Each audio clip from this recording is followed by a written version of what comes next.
Hi ma'am, aina nahan Khichri uti adagi Ushoi Kangsu ko ahum tawghibase uchirake ma'am da ahambada khwai ahanbada uti se phutna bagidamata manganga usoi ga se do morok raso hapsali za aina horen kangsu gi lokthoke na adu pula phusan gra adu ler kan da Khichri gi damakta hawai se aina machu khara hape marumrang hape aduga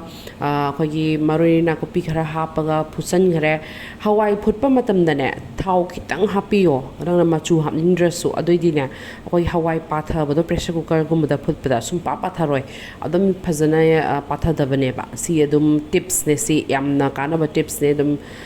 tawba yara bane aduga Khichri tawbase mi khara di pulap tawshin mi yawi dana id smaina khoi ching se moro ngang ba machu adagi khoi maru marang adagi maroi na kopi adagi kano moro atek pase phajana hapaga adagi khoi hangam thau za khara hapaga phajana to thoi ba dun tra gi zo hapa yai gi zo hawe aduga phajana to tho aga adu kahani ngasai gi hawai aina phuthi bado sok tawraga aduda hapsal laga oina hauzaiba mase akhoi gi baba gi khwai ahan gi ko baba gi mayam bagi nupi akhoi ima bok to na smaina hauram baza angar ngai da adum aina ugi ba mase hinsa injang thong ba yam na hai lai khidre am ahan ne aduga aiza angar ngai da nimla basta mi ngai da pung barogi khoi class to tawtri ngai da auto sum ngai pase moi da phamma dum ngai ba aduna ne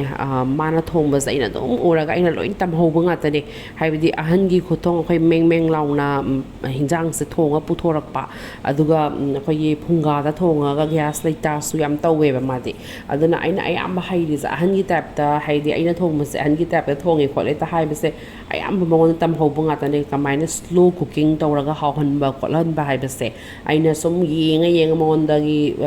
aina wakhal doi lokshal hobudo habidi mana bidi tambi bana taba aina som lokshal hobudo aduga aise sak so dum cha doi ni ba moida ani ra hanna aduga adumain tawra Khichri se adumaina oina hobus ne yam hawe ba adagi som nakanda uti do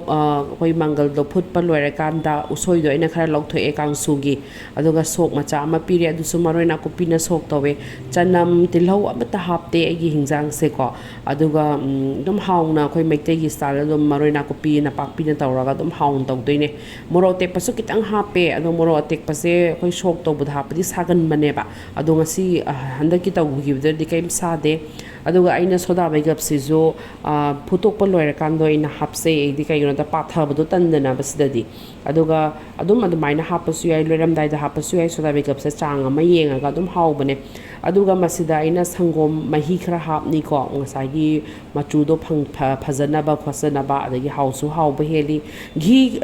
spoon nam zo happy phut pa matamda aduga loiram dai se aidi khoi gi maroina kopi se ayamba hapsei aduga nungsidak so hap ko yai am haw bane aduga phadigom di hap kano uti da phadigom hap se am chana da bane ba mi khang da ba mi na de pa hap ne ba do hap ti hap na de aduga kesi du su loisale Khichri loram dai kitang wali ngai dra ai maroina kopi se yam happy yum da di moro atek paga Khichri da di moro atek paga na kopi ga yam ta di am haw be hele ba du bu khara di yam dre sidang asi handak porak podo aduna dum khara ok na ba na hape aduga somna kandana kangsu gi da makta ina mangan je khara ngau thoe aduga mangan je subire che na aduga ina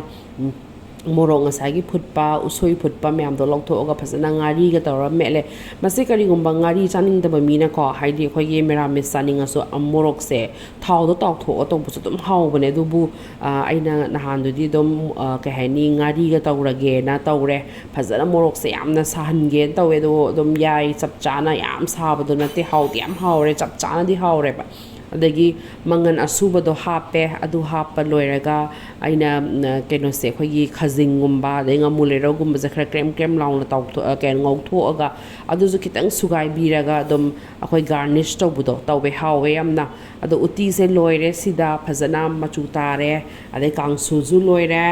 adagi Khichri du su phajana kahani loire machu phajare loina ma adagi hawra me amna thajadana aduga kahani Manipuri gi mapamda smain to busu dum hawe chap chana usoi ga kai ga hapaga dum tawba yai phajana ko adagi pafaram ju tawzare aduga kangho sidi ngauram bani ngasai aduna dum yam hawre mase duna mayam su yeng